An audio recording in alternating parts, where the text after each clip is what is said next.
दोस्तों नमस्कार। इस समय हमारी मौजूदगी जौनपुर ज़िले में है और ये थाना क्षेत्र सरपतहा पड़ता है और गांव का नाम बूढ़ूपुर है। और आपसे बताते हैं यहाँ पे हम किसी शौक बस नहीं आए हैं। यह कारण है दलितों के ऊपर जिस तरह से उत्पीड़न हो रहा है। आज यहाँ पर दलित बहन के साथ में उत्पीड़न किया है एक डॉक्टर, और वो डॉक्टर कोई और नहीं था, ये यहीं आसपास का ही है। उसकी जो है हॉस्पिटल साहिबगंज के समीप में चलती है।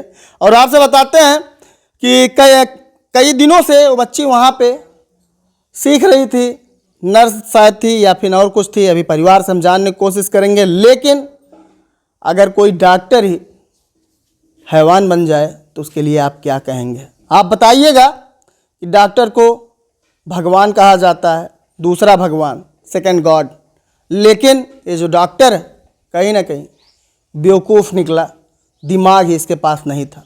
और बच्ची उसके दबाव में, उसके साथ में कहीं ना कहीं कुछ तो गलत हुआ है। अगर ऐसा नहीं हुआ होता तो शायद वो लड़की अपने आप इस दुनिया से विदाई नहीं लेती। और ये जो कमरा आप देख रहे हैं साहब, ये पीछे, ये वही कमरा है जहाँ पर बच्ची अपनी अंतिम सांसें ली थी। और आज से बताते हैं कि ये घर परिवार है, ये बहन है। आज इनके आंखों में आंसू पड़े हुए हैं, लेकिन इनको ये भी डर है कि ये जो डॉक्टर है कहीं ना कहीं पैसा के दम पर, सोर्स जुगाड़ के दम पर छूट ना जाए। और आपसे बताते हैं साहब, दलितों के ऊपर पूरे भारत में काफ़ी बड़ी मात्रा में उत्पीड़न देखने को मिल रहा है। ये बच्ची की माता जी हैं, इनकी नम आँखें हैं, आज कहीं न कहीं स्तब्ध हैं, क्योंकि हमसे पहले भी बहुत से पत्रकार यहाँ पे आ चुके हैं और ये बेचारी बयान देते देते थक गई हैं, लेकिन फिर भी जानने की कोशिश करते हैं। आप लोग कमेंट में बताइएगा कि बच्ची के साथ में क्या सही हुआ है। माता जी बताइए, बहनी मतलब कितने दिनों से वहाँ काम कर रही है? 8 महीने से लड़की हमार रात रही डॉक्टर विशाल साहिबगंज अस्पताल में। वहाँ मैडम भी रात रही और बच्ची भी वहाँ रही। तो ऐसे हमार बच्ची वहीं रात रही साथ में। तो डॉक्टर विशाल कहा कि जैसे आपकी बच्ची वैसे हमार बच्ची, अपन बेटी समान मान के अपने यहाँ रखे रहन। कहाँ 24 घंटा ये नर्स के काम रहता है, डिलीवरी के काम रहता है, तो 24 घंटा लड़की के काम रहता है। तो फिर खाना बनाना हर चीज़ मान लो वहीं पे करत रही और रहा। फिर घरे जब पेपर दे को तब आवे या तबीयत हमारी ख़राब हो जाए तो घर पे आवे, नहीं तो फिर वहीं रहे। तो ऐसन कोनो बात ना रही और हमें कुछ जानकारी ना रही कि ऐसन कोनो बात बाटे कि वो बेटी समान मानत हो तो इतनी बड़ी घात कर ले जाए वो हमारे लड़की के साथ।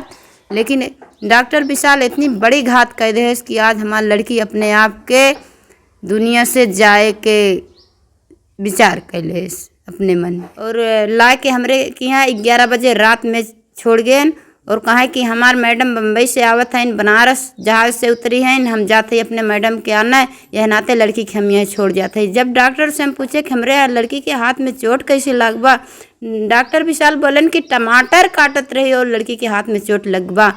हम डॉक्टर विशाल से कहे टमाटर काटते समय चोट अंगूरी में लगा के चाहे कलाई में चोट न लगी, लेकिन डॉक्टर विशाल हमें 3-5 पढ़ा के और डॉक्टर विशाल चल गए। फिर हम यहाँ से निकल गए, वो निकल गए। फिर ओकरे बाद डॉक्टर तुरंत चल गए। हम सुबह हो कंप्यूटर के लगे फ़ोन करे, कंप्यूटर से पूछे, कंप्यूटर का नाम दीपू है जो डॉक्टराइन का भतीजा है, ओकरे पास फ़ोन करे तो उसे पूछे कि दीपू काप है हमारे लड़की के कैसे चोट लगवा। तो दीपू हमसे कहन कि चाची लड़की तो यार बेहोश हो गए, किचन में खाना बनावत रहें और गिर पड़ेन और उसे लग गवा। फिर हमें ना विश्वास भा, फिर मैडम के लगे फ़ोन करे, मैडम भी बहाना करें कि जो हो कि लड़की तो यार बेहोश हो गए, गिर गए, लग गए। फिर हम यानी सबकी मिली भगत थी। और लड़की हमारे जो हो हमसे ना कुछ बता, डर बस या ओकरे धमकी। मतलब डॉक्टर कह रहा था अगर तुम बता दोगी तो मैं भी अपने आप को यहाँ से विदा कर लूँगा। हाँ, घर वाले के फंसा दे, घर वालों को फंसाने की बात कर रहा था। और जो हो कि मतलब अगर ऐसा कुछ कहोगी या किसी से कुछ बताओगी, मैं तुम्हारे साथ में जो किया हूँ, अगर ऐसा कुछ बताओगी तो मैं तुम्हारे घर वालों को फंसा दूंगा। और जब मैडम से मैडम से जब बात करें, मैडम बम्बई चल गए हैं, जब मैडम से हमारे साथ डॉक्टर जब उनके साथ गलत करे तो वो मैडम से बात करे कि मैडम जी, सर जी गलत है। फिर मैडम जी जब कुछ बोले, डॉक्टर चोरी के इल्ज़ाम लगा दें हमारे लड़की के ऊपर। अच्छा, चोरी का मतलब इतना गलत करने के बाद चोरी का इल्जाम लगा दिया। इल्ज़ाम लगा दे, जब चोरी के इल्ज़ाम लगा दे तो लड़की हमार जौन हो कि वो मतलब मैडम और भड़क गए हमारे लड़की के ऊपर कि अपना चोरियों करत है और हमारे आदमी के फंसावत बेबा। समझ सकते हैं साहब, आपसे बताते हैं कि डॉक्टर लड़की को कहीं ना कहीं कितने दिन से प्रेशर बना रहा था। आप समझ सकते हैं एक लड़की से एक पुरुष क्या चाहता है। वो लड़की उस क्वालिटी की नहीं थी और अपने इज्जत को ही सब कुछ समझे, नहीं तो आज इस दुनिया से अपने आप की विदाई नहीं करते। आपसे बताते हैं कि उसको कहीं ना कहीं धमकाया भी जाता था कि अगर तुम अपने घर वालों से ऐसा कुछ बताओगी तो हम तुम्हारे पूरे घर वालों को लपेट देंगे और सबको फंसा देंगे। भाई देखिए, उनसे बड़ी बहन है और वो छोटी थी। सबकी आंखें नम हैं, सब दर्द से भर चुके हैं, लेकिन कारण यही है कि जब कोई अपने परिवार का सदस्य अगर अपने बीच नहीं रहता है, तकलीफ़ कितनी होती। साहब, पालने में कहीं न कहीं माँ 9 महीना गर्भ में रखती है और 18-20 साल तक किसी लड़की को पालना, उस माँ के दिल से पूछिए कितना दर्द होता है। ये बहन है, साथ में खेली होंगी और कहीं ना कहीं आज सोची होंगी कि हमारे बहन की जब शादी होगी तो हम बड़े खुशी से अपने बहन के पास जाएंगे, अपने बहन के शादी में धूमधाम से नाचेंगे। कुछ सपने होंगे, लेकिन आज सब सपना टूट गया और देखिए यहाँ पे रोती हुई आपको दिखाई दे रही है। बताइए कब आप जानी हैं?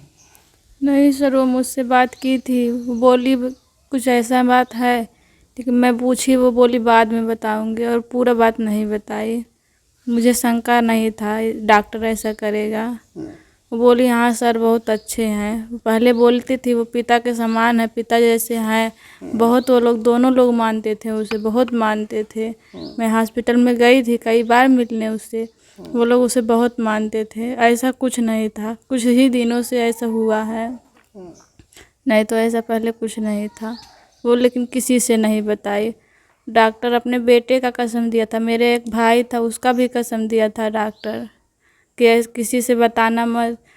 मेरी बहन डायरी में लिखी थी 16 पेज में, 16 पेज में वो सब बातें लिख के गई है। कर गई है वो। और लड़की हमारे किसी के भाई बहन मतलब के घर परिवार को भी बता दे कि लड़की हमारे किसी तरफ आंख उठा के देखी नहीं। लड़की 1% गलत नहीं थी, हम समझ सकते हैं। कोई अपने आप को इस संसार से ऐसे नहीं जुदा करता। और हमें खाली बस ये बाकी विशाल के पास पैसा बा, विशाल के सोर्स पावर बा, तो सरकार यह करे कि विशाल के कौनो एक कदम से, कौनो एक उथुआ से विशाल के ना बचे के चाहिए। विशाल के फांसी होए के चाहिए। जैसे लड़की हमारे मौत के घाट उतर गए, वैसे विशाल के मौत के घाट पे उतार दें बस, तब थोड़ा हमें ठंडक मिल जाए। लेकिन ठंडक मिली का, एक कलेजा का टुकड़ा जब हमारे निकल गए तो करोड़ रुपया हो या कुछ भी हो सकता है, लेकिन हमारे लड़की के बस कुछ ना। तकलीफ तो चाची हो कि ही कहा है कि आप पाली। एक बेटा हमरे रहा, 3 साल पहले बेटा हमारा ख़त्म हो गया। एक बेटा रहा बीमार हो के ख़त्म हो गया, बीमारी से ख़त्म हो गए। ओकर दर्द हम भुला न पाए। तब से कलेजा का टुकड़ा ये लड़की बनी रही कि चला ये बेटा समान ही है। ओकर बाप इतना ओकर करन कि आज वो बेटा ना बा तो यह बेटा बा, और यह बेटा बनी डॉक्टर बनी, बेटा ये हमारा बेटा डॉक्टर बन जाई। इतना सुंदर घर बनवाए है, यही हमारा बेटा रही। बस हमें सरकार से ये रिक्वेस्ट बा कि जैसे लड़की के हमरे डॉक्टर सजा दे बाटे, वैसे डॉक्टर के सजा हो। माता जी, आप ये बात का भरोसा करिए कि हम तो बहुत ऐसे गरीब परिवारों के पास जाते हैं और बहरहाल आप बता रही हैं आपके पास लड़के नहीं हैं, लेकिन हम आपसे बता रहे हैं कि आप कभी भी हमको याद करिएगा तो आप अपने एक पुत्र की तरह हमको पाएंगे और हम हमेशा आएंगे। ये भी मेरी बहन है और आपकी जितने भी लड़की हैं सब मेरी बहन है। आप जब भी कहेंगी इन बहनों के लिए मैं तुरंत खड़ा रहूँगा। लेकिन चाची, ये बड़ी दुख की बात है कि आपकी सबसे बड़ी लड़की कौन है? ये हैं। ये कहाँ पे थी उस समय? आप भी अपने घर पे थी? हाँ हम घर पे थे, हमें कुछ नहीं पता। कैसे जानी है? घर से फोन गया है? हाँ फोन गया कि तबीयत खराब है उनकी, मम्मी की तबीयत खराब है। हमें नहीं पता था कि छोटी बहन खत्म हो गई। समझ सकते हैं साहब, ये जो पीड़ा है परिवार की, जो दर्द है, और एक भय भी है साथ में कि कहीं वह डॉक्टर पैसे के दम पर छूट ना जाए। आप लोग बताइएगा, दलितों के साथ में ही ऐसा क्यों होता है? बहुत तकलीफ़ होती है जब हम कभी समाज के बीच में जाते हैं, और वहाँ पे जाने के बाद इतनी तकलीफ़ होती है कि हम आपसे बयान नहीं कर सकते। बहरहाल, ये अंधी गूंगी बहरों की सरकार कब तक शांत बैठेगी? कम से कम अब तो सुन लो कि वह आखिर में बच्चियों के साथ में हो क्या रहा। फिर किसी नेक्स्ट वीडियो में आपसे मिलते हैं।